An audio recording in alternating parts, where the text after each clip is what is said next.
Hello everybody, Andy here from Glass Half Dead, the #1 Kill Team channel on YouTube, unless of course you are aware of any other channel on YouTube. Let's talk about Killzone Tomb World. We're going to be going over basically everything you need to know. There you go. Now, obviously that means that we're going to talk about the rules, but this is a hobby project before it is anything else. You want to get this on the table to play it, you have to know what you're doing. Things are better than Gallowfall, which was released 2 years ago, but things are not perfect, and I made a lot of modifications to my Tomb World set to get it to a place where I think it is functional in the way it should be. We're talking many things. So we're going to start with an overview of should you consider picking up the Killzone Tomb World, and is it good? Is it bad? How are the layouts, etc., etc.? And then we're going to talk a lot about the hobby mainly, and then we will have a read through of the actual rules themselves so you can see everything laid out for you. Let's start with kind of the overview. So, first, the good things. Hey, the whole thing fits in a really useful A4 box. That's pretty cool. I really like that. The board doesn't. The board is 15mm too wide.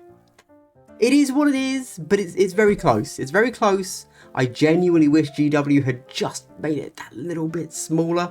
I even checked for you, in case you weren't aware, the UK A4 size box and the US A letter, whatever it's called, which is actually slightly wide, it's still not wide enough to fit in there. I did check. I thought maybe GW had thrown the tea in the harbour and were going full US centric and had deliberately made this board fit for the US market, not the UK market. Not the case. Very sad, very sad. I know they were so close to greatness, but they flew too close to the sun.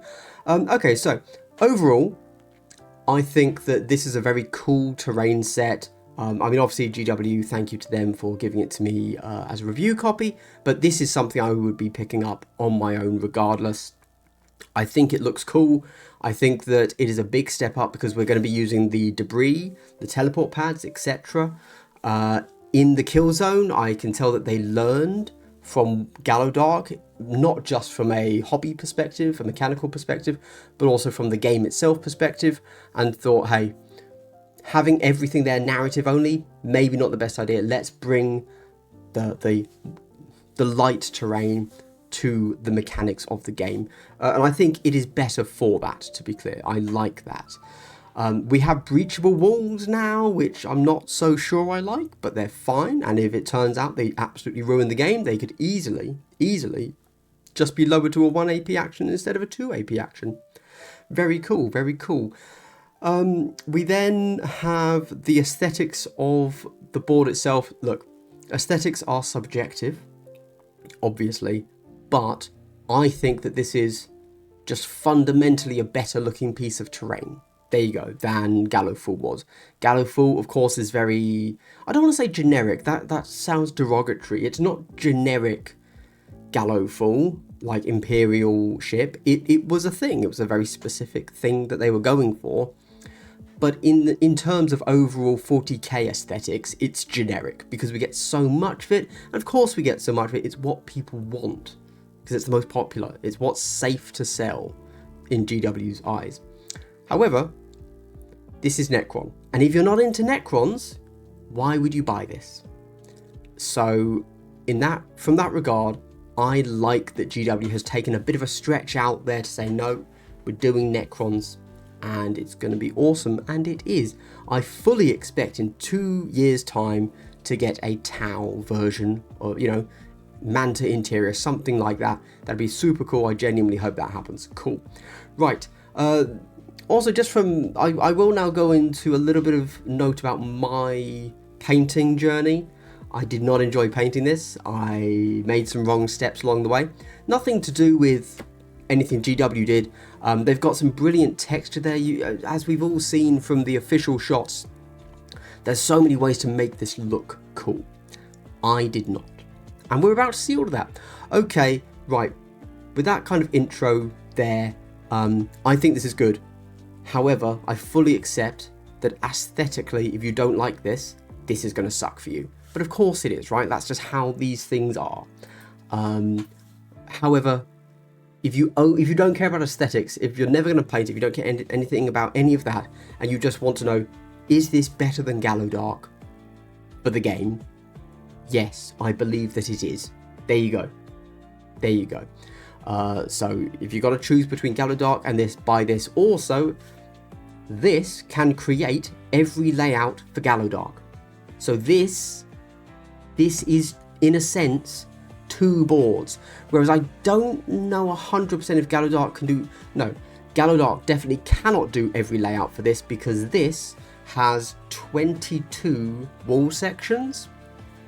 Gallowdark has 20 wall sections. So in a map that uses every single Tomb World wall, Gallowdark wouldn't be able to replicate it by 2 walls. There you go. Cool. Right. Now, before we get into the biggest issue, which is all the hobby you need to know, I would like to give a subscriber-only benefit, and that subscriber-only benefit is a big... Okay, my thing's hung, so at some point that's gonna double hello. Superb, excellent. What is a double hello? It's a pleasantry that's given to you twice, and who wouldn't want a pleasantry given to you twice? There you go. That's a gift from me to you. Thank you so much for watching the video. Hey, if you want to buy yourself some Tomb World or anything Warhammer, check out my affiliate links. I've got a bunch of stuff that you can check out. There you go. Let's not dilly-dally. These are long videos. So, what do we want to look at first? The board I only have here to show how it lines up compared to an A4 board. We're going to do the rules next. For now, we're going to get into the cool... as an unboxing for my patrons, I did show both sides of this board, but just so you're aware, both sides are identical. The only difference is, you see these things here? On one side, it's not going to show up. On one side, all 3 of them are turned off. On the other side, 2 of them are glowing. These aren't anything, they're just a pattern. Right, look at this beautiful A4 box, and we can immediately see a few things I've done to this box. Sorry, not the box, the terrain. Here we go. Right, couple of things. First things first, when you are... You will notice 2 things straight away. I have stored the whole set upside down.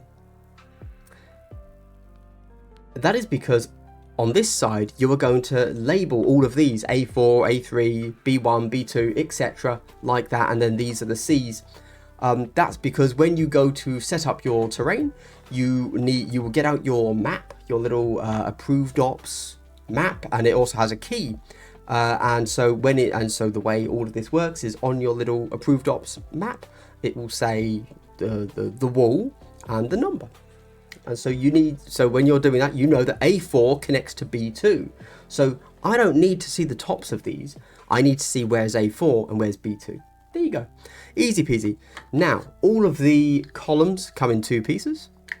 You pull them apart like that. Yeah, that's all the glue inside. That's the good stuff. And they go together like that. Now, when you're assembling, my first column I assembled incorrectly. That's why I'm telling you this.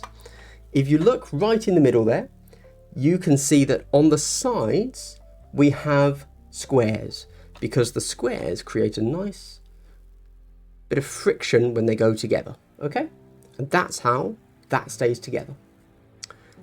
So when I made my first one, you wouldn't know. There's not really much showing you whether you should be connecting the squares or the circles. So I had actually glued the square to this square, and technically your set will still work. Practically it will not. I want to be really clear about that, okay? Because then you would have circles connecting together and there's no friction. If you look in the middle there, you can just about see them. There are these circles. So that's the bit you glue. You glue the circle side to the circle side, and then you have the friction of the square side to hold it together.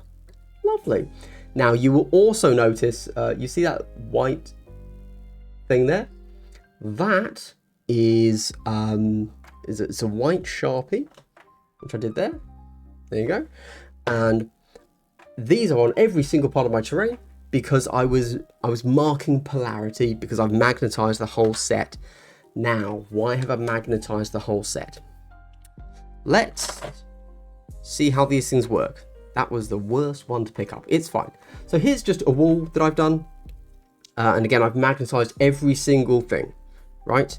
Because the way these work is along all of these columns, you then take one of these and you just go, boop, that's it.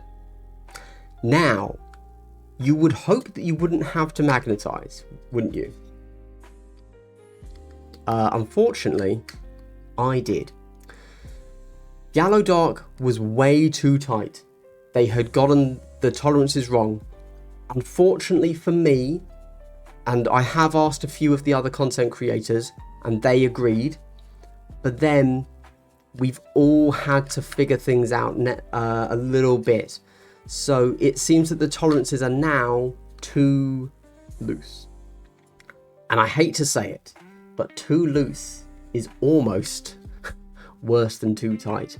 Now, don't get me wrong, too tight meant that I literally never played it. I hated playing it because I didn't want to assemble it. That's an issue. So I magnetized the whole set. There you go. That's what it does. Now, you don't have to. I do want to be clear about that.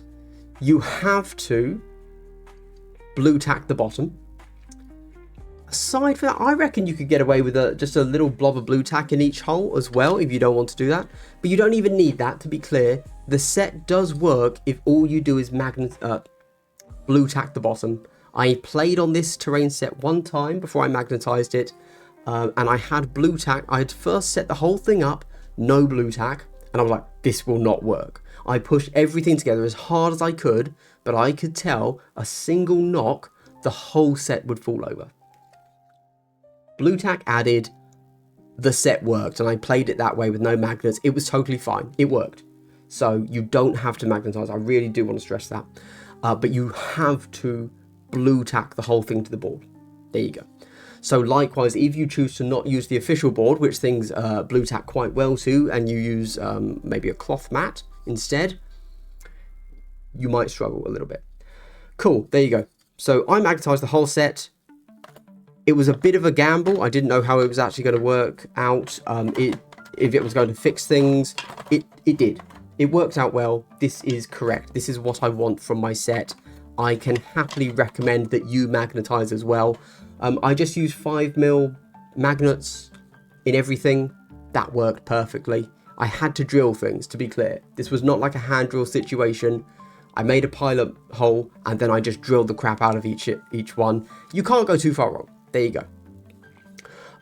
Right, now, you then, as I've marked all of the bottoms, I've had to mark the tops as well. To be clear, I recommend that everybody marks the tops, just like I recommend that everybody marks the tops of their gallows fall. If you have a door, you should mark above it, and that's obvious. You should clearly mark above the doors. However, we have breach walls. This is a breach wall. It pops out. Now, luckily, I've played mine slightly differently, but there's no real reason for you to do that. So, here's the thing. This breach wall, you can't tell. If you pay attention to this, you can see where the doors are. If you pay attention to this, you cannot see where the breach walls are when they're in. Therefore, you need to mark above it. I've just used some necron transfers and then some more Sharpie. Now, you'll notice I haven't just done a solid mark, which is what I did on my Galliford. I just did a solid mark of silver above every door. On all of these doors, all of these breach walls, I have arrows. That's because when you take a door or a breach wall in and out, it goes in a certain way. So, yes, I've used this necron terrain just to look, decal to look cool, but notice that there are arrows pointing the way that they need to be pushed. So we have this one here, right? It's pointed towards me. So now when I push, it pops out. There you go. Okay. And then when it goes back in, it goes back in like that. There you go. Now I found that the doors fit really well. Like they're really tight. That's good. The breach door walls No. So I push. There you go. Just lamely slurps itself out. There you go. But then that's all. So I've actually blue tacked. These have a little blob of blue tack in them in all the breach walls. The doors don't. The doors are fine. Cool. Is there anything else to say? I think that's about it. Those are the things that I learned. And I strongly recommend that you learn from me about that. Where's the B2? There you go. So that's it. Mark your terrain on the bottom and on the top with an arrow. That's the absolute key. Oh, because, sorry, also when you're, because if you just go to push the door out, and you know, like, things aren't the most sturdy on the board,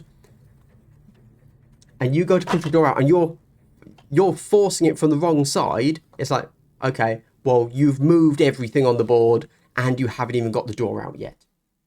So, you know, what are we doing here? And that's a thing to consider. Where's the lid gone? Here we go. Those are the main things I learned. I've magnetized, which I do think, don't get me wrong, I'm glad I magnetized. It's not necessary, it's not mandatory, but it was a good decision in the end.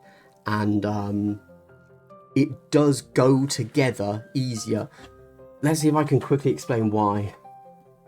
So the blue tack on the base is enough to make everything fit firmly, but there are some layouts where you put it all together and then you suddenly have put something in the wrong place, and so to get it in there you have to pick the whole thing up, move it, put it in, and if you magnetize you don't have to do that. It just slots in kind of on its own.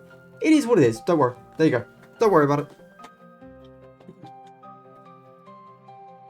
We then get the tomb world. Now let's get to the actual rules. I think that's everything I needed to say.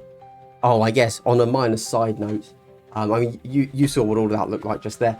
But on a minor side note, my hobby intent went completely wrong with that. Yeah, I'm just going to throw that out there. It did not go well. Let's just say that and move on. You know, as we see here, I had the idea of doing the green because I have the green spray, and then I was going to do another green, which I went with Ink You by Darkness on the walls. I wish I hadn't. There you go. I messed up. If I were to do it again, rethinking it, I would do something else. But it's fine. I had a nightmare of a time doing it. I got it to a point where I was like, okay, this isn't completely embarrassing to have on the table. Let's stop. Right, so walls. Okay. So the Killzone is basically still Gallowfall. We're still using all of the close quarters rules. So, you know, Blast and Torrent to Lethal 5. We still have doors that act exactly the same way. Guard still works exactly the same way. All these things. Walls, you still cannot ever measure through them. Although we have to say a little bit less ever than normal, because the Canoptech actually are one of the very, very, very few rules that can measure, specifically it's called out, you can measure through the Tomb World wall. So that's interesting. This is just explaining how it works in case you don't know it. I like all these explanations. You know, it makes, do you have a target, very binary. Are you past that thing? Yes, you can shoot then. Thumbs up, it's good. Hatchways, they're exactly the same. The big shocker for me was that this, you know, shimmering portal or whatever it's called is just a door. No difference, it's just a door. Operate hatch works exactly the same, can be done in the middle, interrupting your dash or reposition action, can't be done with a charge. Breach points.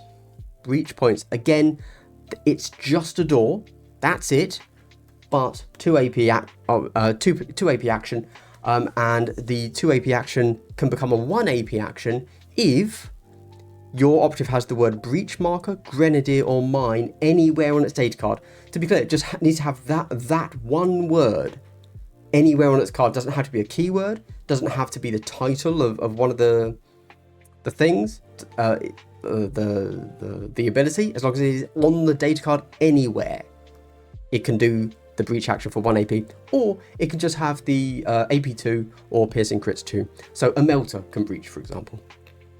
And then any model on the other side, yours or the enemy's, within control range of the door, on a On a 4-up, they will lose 1 APL until the start of its next activation, and it will inflict whatever the number you rolled was. That's fun, which would be 4, 5, or 6, obviously.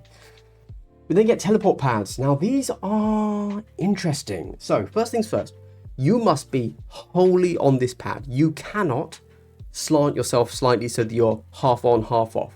You are either fully on the pad or you are fully off the pad.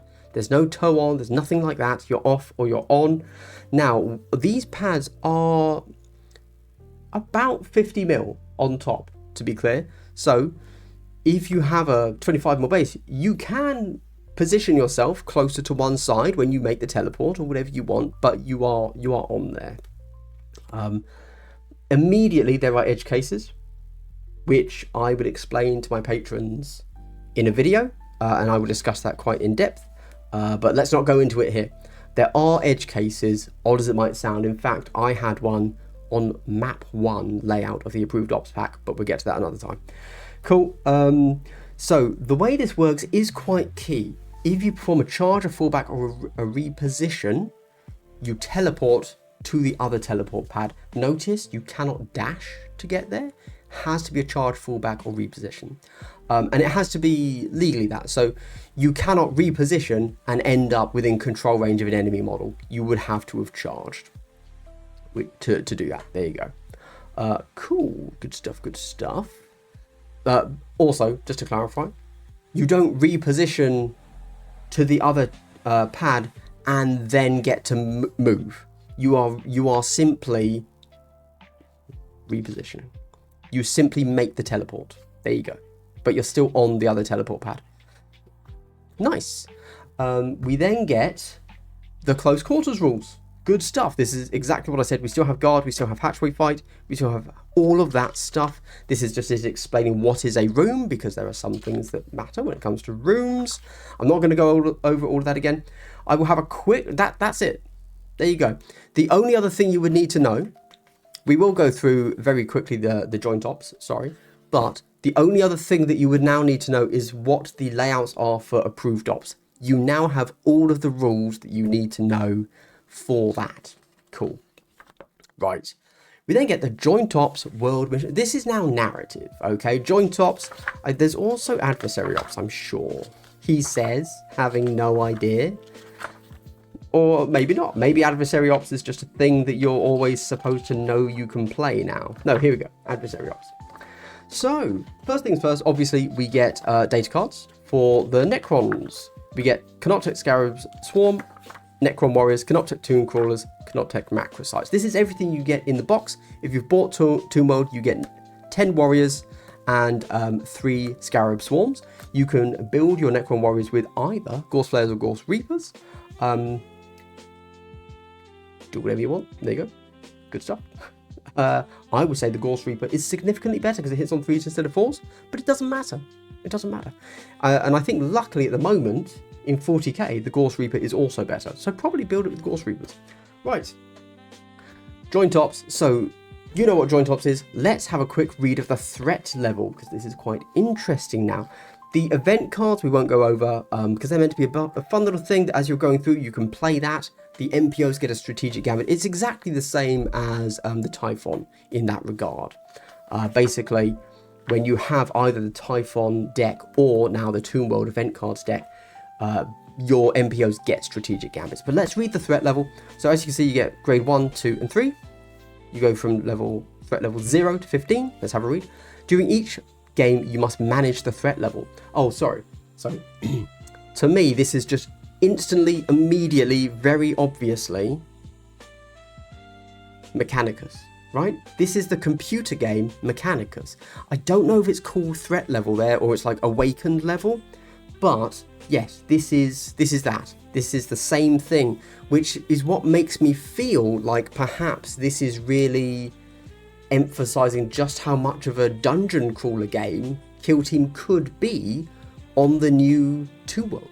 And if you enjoyed the Mechanicus game, which is a dungeon crawler, this could be the same. Something that might be really fun, for example, would be running your Deathwatch roster through as many, all 6 missions, but play it like, like an actual computer game, like a roguelike, where if you lose a model in one of the games, it's gone for the rest of the game. How far can you get? I think that'd be really cool. Anyway, let's read the threat level and then we're done.